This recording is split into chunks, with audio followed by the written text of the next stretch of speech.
महाराष्ट्रात नाशिक, धुळे, ठाणे या जिल्ह्यांमध्ये तसंच गुजरात राज्याच्या धरमपूर डांग या भागात कोकणा आदिवासींची वस्ती आढळते.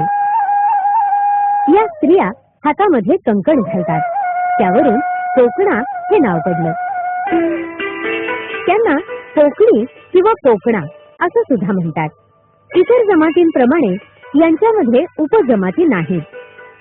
नंदुरबार जिल्ह्यामधल्या लिंबोणी, श्रावणी, वडदा, सागाळी, साक्री या भागांमध्ये यांची वस्ती आढळते. भिल्लांची उपजमात म्हणून कोकणा जमातीचा अंतर्भाव आहे.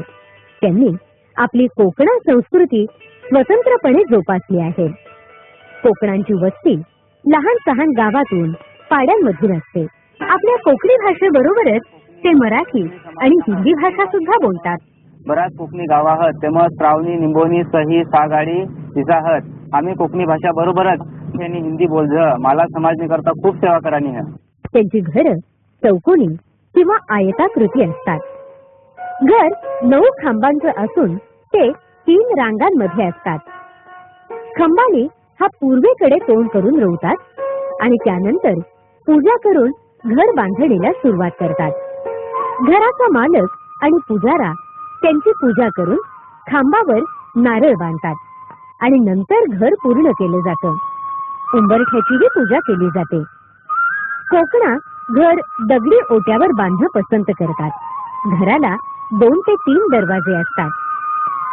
यांची घरं शेणानं लिंपून सारवलेल्या कारवीच्या कुडाच्या भिंतींची आणि गवतानं साकारलेली असतात.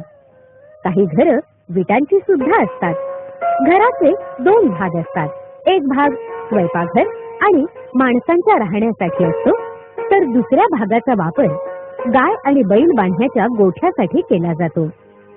बांबूपासून तयार केलेल्या कणग्यांमध्ये तसंच मातीपासून तयार केलेल्या कोठीमध्ये धान्य साठवलं जातं. आजही धान्य जात्यावर दळलं जातं. सर्वसाधारणपणे कोकणांमध्ये भोये, गायकवाड, सूर्यवंशी, बागुल, गांगुर्डे, गावित, पवार, गवळी, चौरे, देशमुख, चौधरी, जाधव, बागुस इत्यादी आडनावं आढळतात. कोकणा पुरुष मध्यम उंचीचे आणि काळ्या सावळ्या रंगाचे असतात. त्यांचे डोळे तपकिरी असतात. पुरुष आखूड नेसणीचं धोतर नेसतात. काही वेळा एका पायात पायघोळ आणि दुसऱ्या पायात आखूड अशा पद्धतीनेही धोतर नेसतात आणि सदरा घालतात. ते फेटा किंवा टोपी परिधान करतात. स्त्रिया नऊवारी लुगडं कमरेभोवती नेसतात, तर अंगात टोळी. आपल्या वेशभूषेविषयी कोकणात स्त्रिया विशेष चोखंदळ असतात आणि डोक्यावरच्या लाल रंगाची पांढरे ठिपके असलेली फडकी घेतलेल्या कोकणात स्त्रिया ओळखता येतात. कोकणा तरुणांनी नवीन पद्धतीनं शर्ट पॅन्ट सुद्धा वापरायला सुरुवात केली आहे. कालपर्यंत आपल्याच विश्वात रमणारी ही मुलगी यौवनाच्या उंबरठ्यावर पहिलं पाऊल ठेवते आणि रीतिरिवाजानुसार ती आता लुगडं आणि चोळी नेसायला लागते.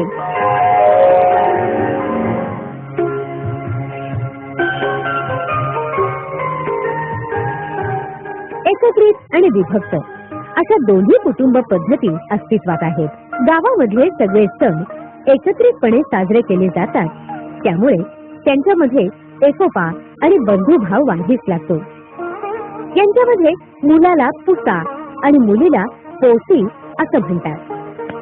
कोकणांमध्ये पिकाची देवी कणसरी, डोंगर मावली, हिरवा चांदेल, सूर्य इत्यादी देवतांची पूजा करतात. शेतीचं उत्पन्न जास्त आणि चांगलं यावं यासाठी काही लोक नवसही बोलतात. त्यानिमित्तानं आखाती हा सण साजरा केला जातो. 15 दिवस रोज रात्री नाच गाणी गायली जातात. शेतीच्या सुमाराला म्हणजे जून जुलै अखेर पाऊस पडला नाही तर पाऊस पडावा यासाठी भोंडी भोंडा हा विधी करतात. अविवाहित मुलाच्या आणि मुलीच्या डोक्यावर कळशी देतात. त्यामध्ये नारळ, कडुलिंबाचा पाला ठेवतात. लहान मुलांबरोबर स्त्रिया गावामध्ये गाणी गात फेरी काढतात. वाजत गाजत ही मिरवणूक गावातल्या हनुमान मंदिरापाशी येते. तिथं हनुमानाची मूर्ती शेणानं सारवतात। यामुळे पाऊस लवकर पडेल असा या लोकांचा गाढ विश्वास आहे।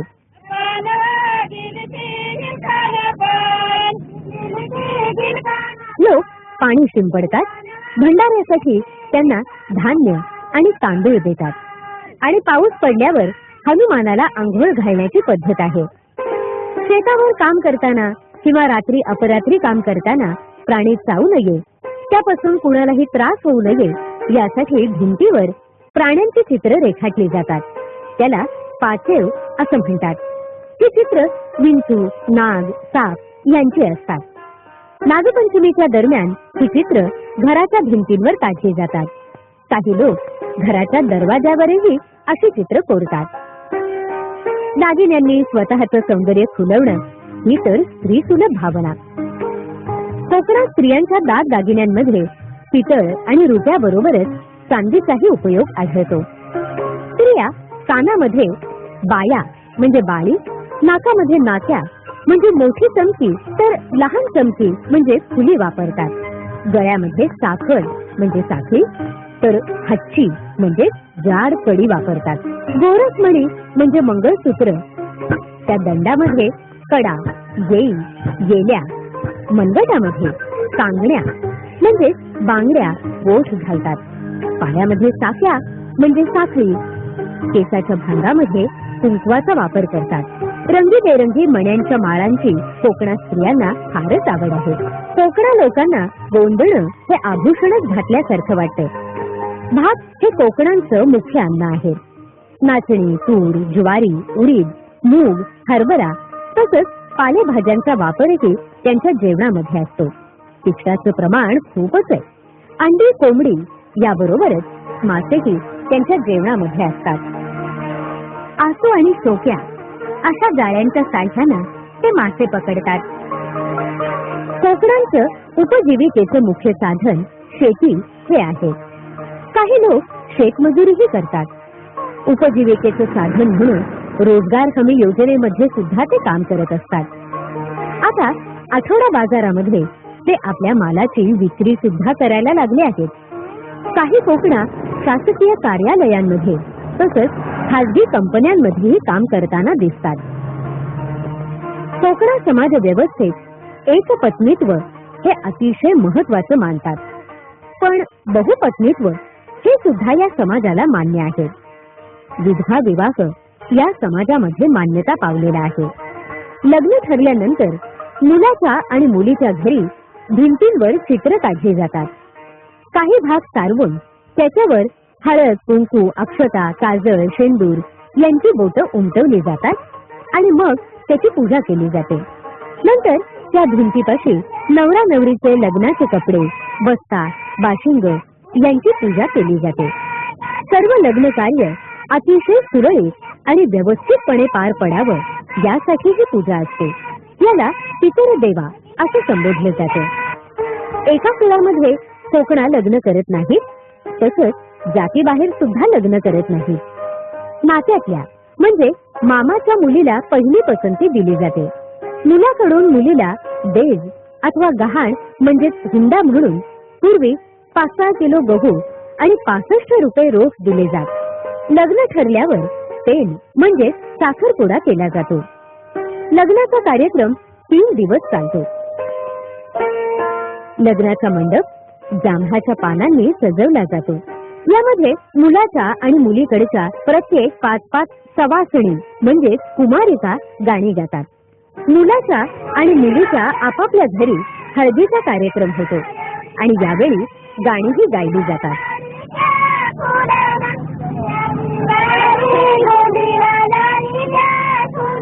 मुलाच्या गावातले सगळे लोक आणि नातेवाईक या लग्नामध्ये उपस्थित राहून या सोहळ्याची शोभा वाढवतात।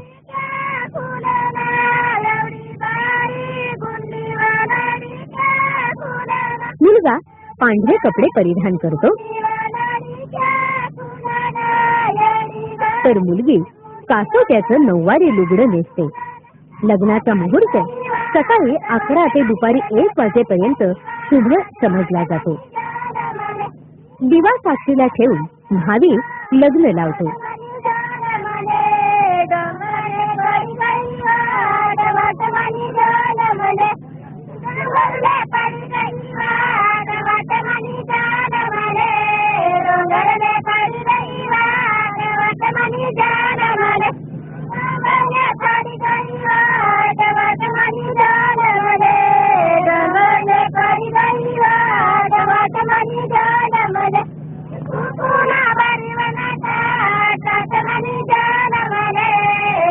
या प्रसंगी गाण्यामधून नवरा नवरीची गोड चेष्टा मस्करी केली जाते.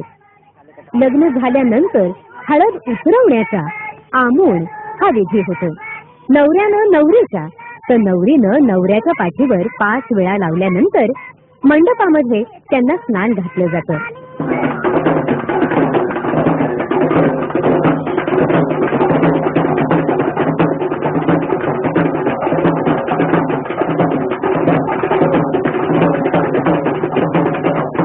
या वेळेला मुलाकडली मंडळी सगळ्यांना जेवण देतात आणि याला जोड म्हणजे नृत्य आणि गाणी यांचा मोठा जल्लोष होतो. यामध्ये डफ, तांब्या, ढोल ही वाद्य वाजवतात. असा हा आनंदाचा मनोमिलनाचा कार्यक्रम संपतो.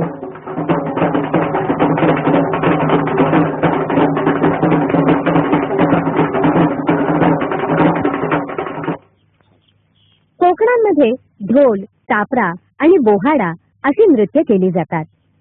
डोंगर देवाला जेव्हा नवस केला जातो त्यावेळी तापरा नृत्य केलं जातं.